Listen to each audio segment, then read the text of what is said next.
প্রবাল চৌধুরীর বাড়ির লোক আপনি? হ্যাঁ হ্যাঁ। ওনার পোস্টমর্টেম রিপোর্ট, বডিটা আজই রিলিজ করে দেওয়া হবে। আপনি কাগজপত্র ঠিক করে বডিটা নিয়ে যাওয়ার ব্যবস্থা করুন। এটা কী ব্যাপার? একটা ছেলে বিষ খেয়ে মারা গেল আর আপনারা হার্ট অ্যাটাক লিখেছেন কেন? আমাকে বলে তো কোনো লাভ হবে না। আপনার যদি কিছু জিজ্ঞেস করার থাকে স্যারের সাথে কথা বলুন।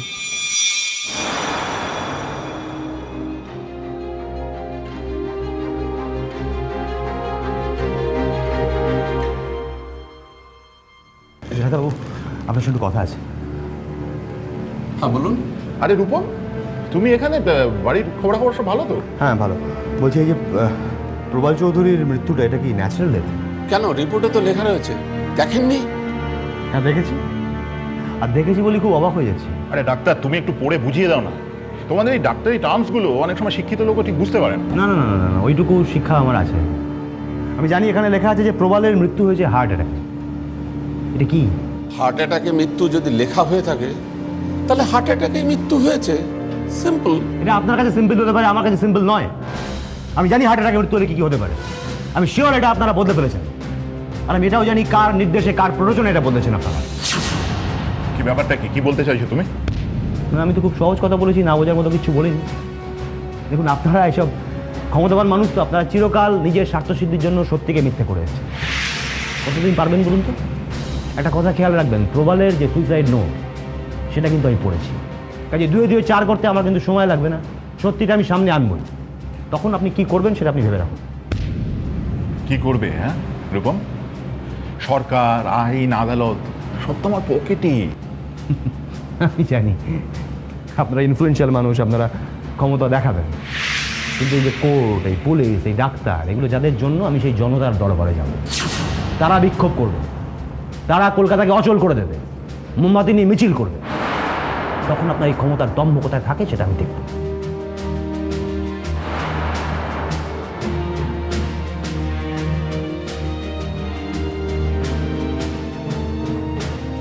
প্রমিলা একটা মস্ত বড় ভুল করে ফেললো এবার। সোজা ভীমরুলের চাকে ঢিলটা বোধহয় না চললেও পারত। সামনে বড় বিপদ। না, আর কোনো এনকোয়ারি হবে না। বডি ওরা আজকে রিলিজ করে দেবে বলছে। মানে প্রবালের মৃত্যুটাকে ওরা ন্যাচারাল ডেথ বলে ডিক্লেয়ার করছে।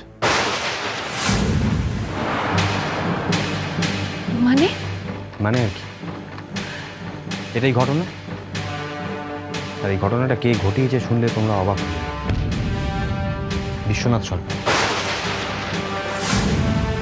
Hour honourable textile minister. উনি প্রমীলা সরকারের স্বামী হিসেবে তার কর্তব্য করছিলেন।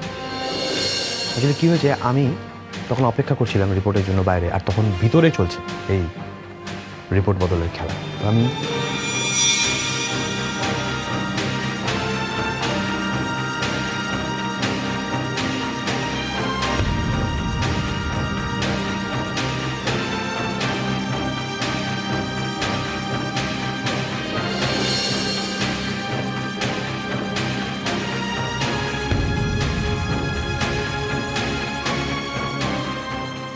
ছি ছি ছি ছি ছি। মানুষটা মরে যাওয়ার পরও তার প্রতি কোনো সবিচার হবে না?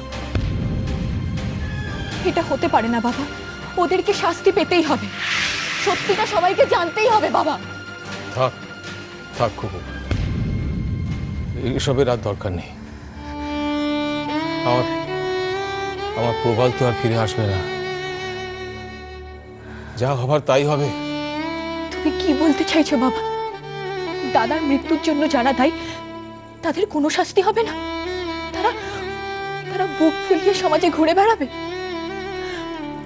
আবার তো অন্য কোনো পরিবারে দাদার মতনই ছেলে এরকম ধ্বংসের পথ নিতে বাধ্য হবে। দিভাই তো ঠিকই বলেছে বাবা।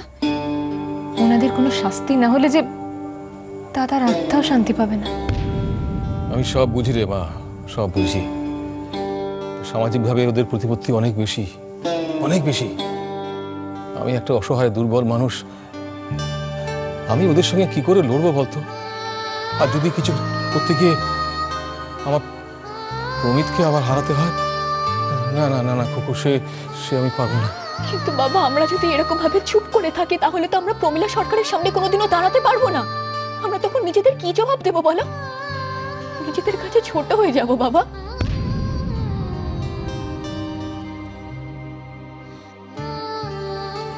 না, যতক্ষণ না আসল পোস্টমর্টম রিপোর্ট আমি পাচ্ছি, দাদার দেহকে আমি কিছুতেই পোড়াতে দেব না, কিছুতেই না বাবা।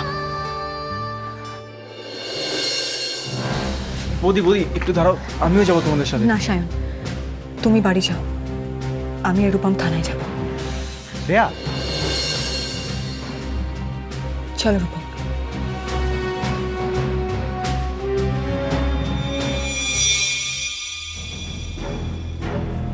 তাও বেশ এখানে ছিলি, ইচ্ছে হলেই তোর সাথে মনের প্রাণের কথা বলতাম। এখন তুই কত দূর মুম্বাই চলে যাচ্ছিস। কবে যাচ্ছিস রে রূপু? ও রূপু, বল না কবে যাচ্ছিস? রূপু, রূপু কিরে, আমি তো তোকে কিছু জিজ্ঞেস করছি, পরিষ্কার করে বল না। সবাই হঠাৎ মুম্বাইতে চলে যাচ্ছিস কেন? এই রূপু, বল না, কিছু জানতে পেরেছিস? বল না। পিসিমণি, আমি কিছু জানি না, আর আমি মুম্বাই যাচ্ছি না।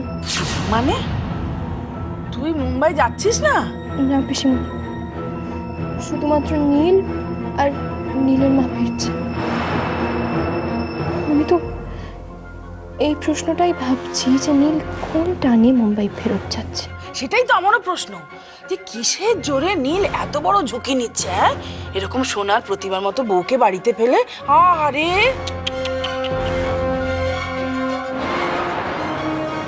কে আছে নীলের পেছনে? নিশ্চয়ই কোনো বড় মানুষ নীলকে সাহায্য করছে। কে হতে পারে? কে? প্রমীলা সরকার নয় তো? তাকে তো একবার বলেছিলাম নীলের কথা। তবে কি সেই? হ্যাঁ, তাই হবে। এক্ষুনি জানতে হবে প্রমীলা সরকার কি নীলকে মদত দিচ্ছে নাকি পেছন থেকে। যাই না, যাওয়ার আগে রূপসার কানে না একটু বিষ ঢেলে দিয়ে যায়, যাতে লঙ্কা কাণ্ডটা ভালোভাবে বাঁধে। রূপু, বলছিলাম কি, আমার কি মনে হয় বলতো, নীলকে না এ ব্যাপারে শ্রেয়াই মদত দিচ্ছে। বৌদি, তোকে সরিয়ে ফেলতে পারলেই তো দুজনে মিলে চুটিয়ে প্রেম করতে পারবে, তাই না? দেখ না, তুই বুঝতে পারছিস না নীল দিনের পর দিন তোর সাথে কিরকম খারাপ ব্যবহার করছে। হ্যাঁ, কেন করছে? শ্রেয়ার ইন্ধন আছে বলে করছে। তোকে যদি কোণঠাসা করে দিতে পারে তাহলে নীল একদম শ্রেয়ার হাতের মুঠার মধ্যে চলে যাবে, বুঝতে পারছিস না? পিসিমণি, পিসিমণি, এই কথাগুলো কি তুমি সত্যি বলছো? একটু বলো না আমায়। সত্যি মানে একদম 100% সত্যি মা, 100% সত্যি।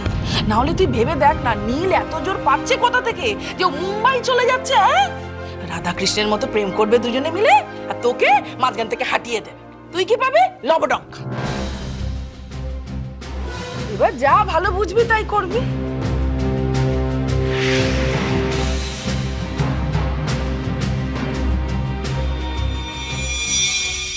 বলুন কি ব্যাপার?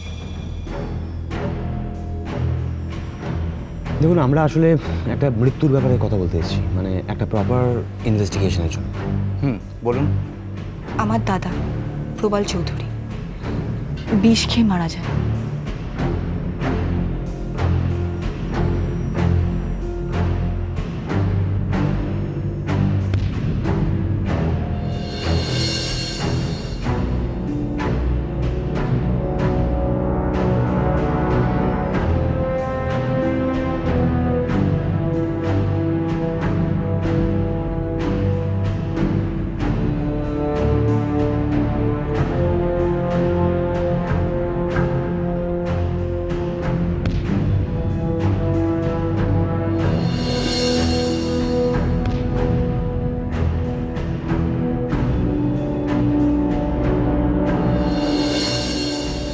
আমরা চাই প্রমীলা সরকার এবং মন্ত্রী বিশ্বনাথ সরকারের এগেনস্টে স্টেপ নিতে, তারা যাতে যোগ্য শাস্তি পায়।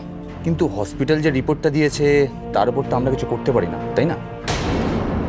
তার মানে হসপিটালের রিপোর্টটা সত্যি হলো আর এই চিঠিটার কোনো দাম নেই? না, নেই। কেননা যতক্ষণ পর্যন্ত হসপিটাল মৃত্যুটাকে সুইসাইড বলে ডিক্লেয়ার করছে ততক্ষণ পর্যন্ত আমরা কিছু করতে পারি না। আর তাছাড়া আপনার যে হাতের লেখাটার কথা বলছেন দাদার, সেটা যে আপনার দাদা সেটা প্রমাণ করবেন কী করে? আপনি বলবেন হ্যান্ডরাইটিং, তাই তো? সব কিছু তাহলে ম্যাডাম খালি চোখে দেখা যায় না, তার জন্য এক্সপার্টের দরকার হয়। সেখানে আমরা কিছু করতে পারি না। তার চেয়ে আমি বলি কি, আপনাদের অবস্থা দেখে আমি একটা ফ্রি অ্যাডভাইস দিচ্ছি।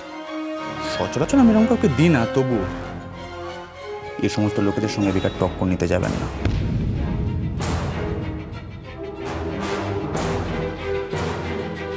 যারা রিপোর্ট বদলাতে পারে তারা তো অনেক কিছুই করতে পারে। বেকার কি লাভ বলুন তো? শেষে দেখবেন কেঁচো করতে সাপ বেরিয়ে পড়েছে। তার চেয়ে যেটা যেমন আছে সেটা এখন থাক না, বেকার জল গোলা করবেন না, বুঝলেন? সবই বুঝলাম, thanks for your free advice. আর এটাও বুঝলাম যে পুলিশের কাজের ধরনটা বদলে গেছে না, মানুষকে সাহায্য করা, তাদের সঠিক পথ দেখানো, অপরাধীকে শাস্তি দেওয়া, এগুলো আর আপনাদের কাজের এখতিয়ারের মধ্যে পড়ে না। বরং যারা ভিকটিম আপনারা তাদেরকেই হ্যারাস করেন, আপনারা নিজেদের শক্তি জাহির করেন, আপনারা দেখেন। Thanks again. চলো শ্রেয়া, দেখলে তো কীভাবে করাপশন সমাজের রন্ধে রন্ধে মিশে থাকে। আরে প্রত্যেকটা মানুষ করাপ্টেড, সাথে কি আর সাধারণ মানুষ পথে নাবে? চলো এখানে থেকে আর কোনো লাভ নেই, চলো।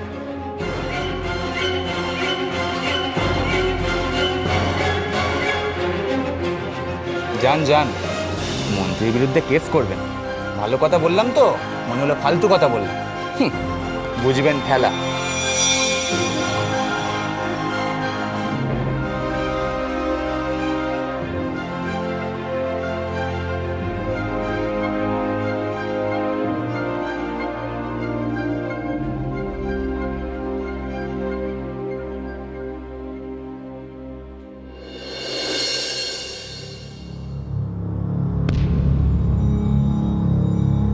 কি ব্যাপার, আপনারা আবার এসছেন? সবই তো মিটে গেল। মেটেনি, কিচ্ছু মেটেনি, কিন্তু মেটাতে পারেন শুধুমাত্র আপনি। তার মানে? মানে আমি আমার দাদার মৃত্যুর আসল পোস্টমর্টম রিপোর্টটা চাই, এক্ষুনি।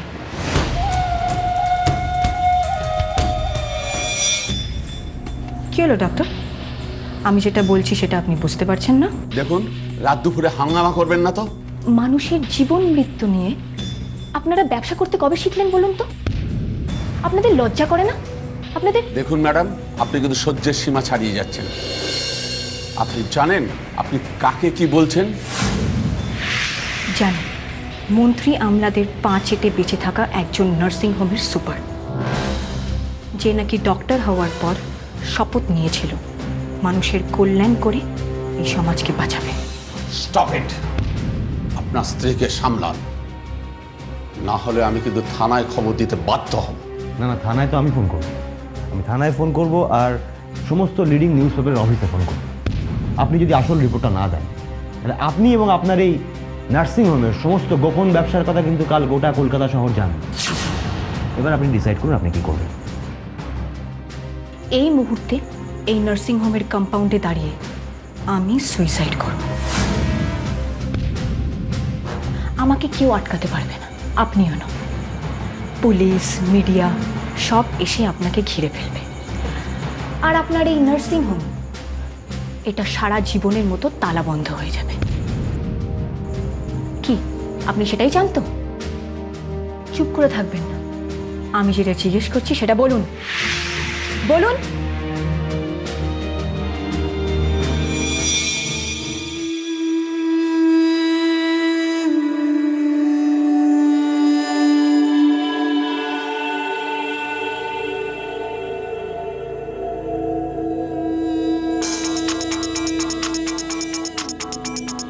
আবার কার ফোন কে জানে?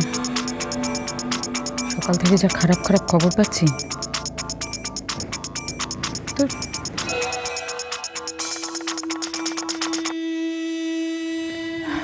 হ্যালো দিদি, দিদি আমি বলছি পুরবি। হ্যাঁ বুঝতে পেরেছি, বলুন।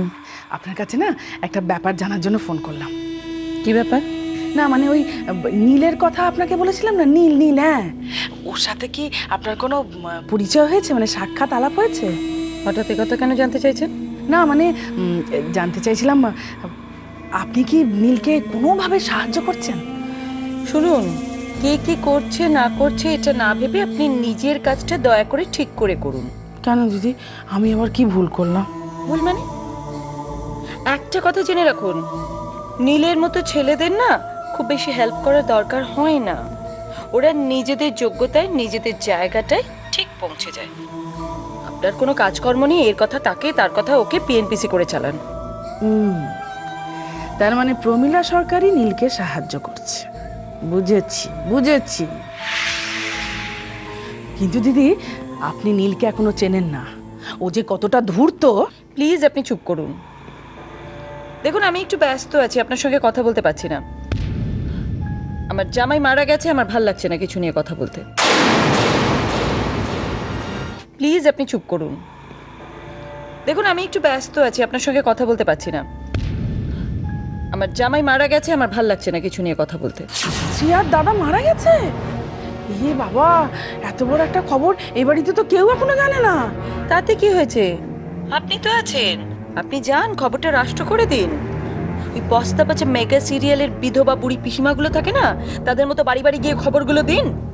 চত্বর রবেশ।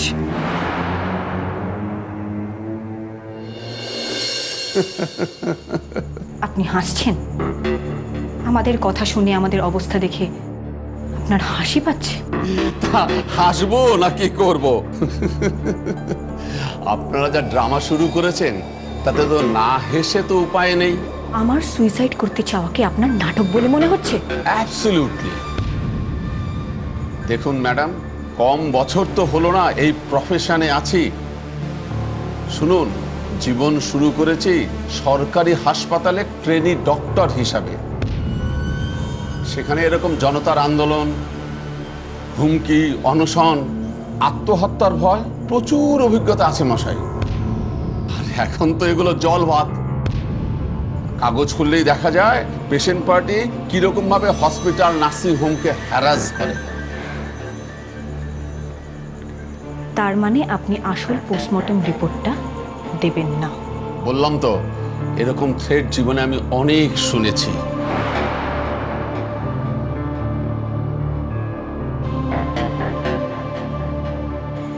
আপনার অভিজ্ঞতা, আপনার জীবন দর্শন কোনোটাকেই আমি ছোট করছি না, কিন্তু আমার মনে হয় আপনি আপনার জীবনে সবটুকু অভিজ্ঞতা সঞ্চয় করে উঠতে পারেননি। শ্রেয়া, শ্রেয়া কুললাম, কী করছো? কি হয়েছে? এটা কিন্তু কোনো প্রতিবাদের উপায় নয়। অনেক অনেক কাজ পড়ে আছে, আমরা কিন্তু ন্যায় বিচার চিনি না। শ্রেয়া প্লিজ। না রূপম, ন্যায় বিচারের আশায় থেকে প্রত্যেকটা দিন গুনতে আর চরম গ্লানি সহ্য করতে আমি পারবো না। শ্রেয়া, না রূপম, ওটা আমার প্রতিবাদের ভাষা নয়।